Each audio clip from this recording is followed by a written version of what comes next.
2019 সালে daffodil international ইউনিভার্সিটির কিছু শিক্ষার্থী মিলে প্রতিষ্ঠা করেছিল উই ফর অল নামক একটি সেবামূলক সংগঠন। এর উদ্দেশ্য ছিল সুবিধাবঞ্চিত মানুষের পাশে দাঁড়িয়ে তাদের সহায়তা করা। সংগঠনটি শুরু থেকেই নানা ধরনের সামাজিক কর্মকাণ্ড পরিচালনা করে আসছে, যেমন শীতবস্ত্র বিতরণ, করোনাকালে অসহায়দের খাদ্য সহায়তা, গৃহহীনদের জন্য আশ্রয়ের ব্যবস্থা, রক্তদান কর্মসূচি এবং আরও অনেক কিছু। সংগঠনটির মূল উদ্দেশ্য ছিল সবার জন্য মানবিক সেবা প্রদান করা, যাতে সমাজের প্রতিটি মানুষই সহযোগিতা পায়।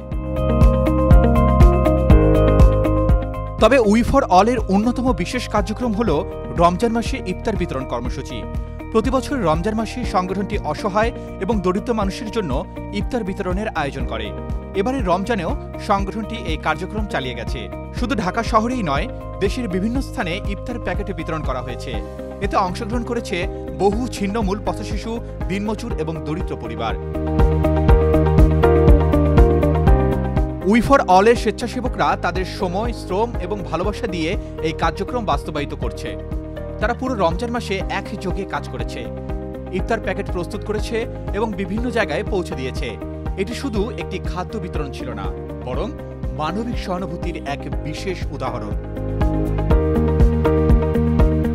ভবিষ্যতে উই ফর অল আরও বড় পরিসরে এই কার্যক্রম চালিয়ে যেতে চায়।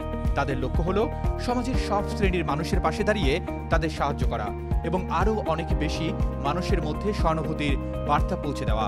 সংগঠনটি বিশ্বাস করে সবার জন্য সেবা দেওয়ার মধ্যেই প্রকৃত মানবিকতা এবং সমাজ পরিবর্তনের শক্তি রয়েছে। Arman Ali, Daily Sun.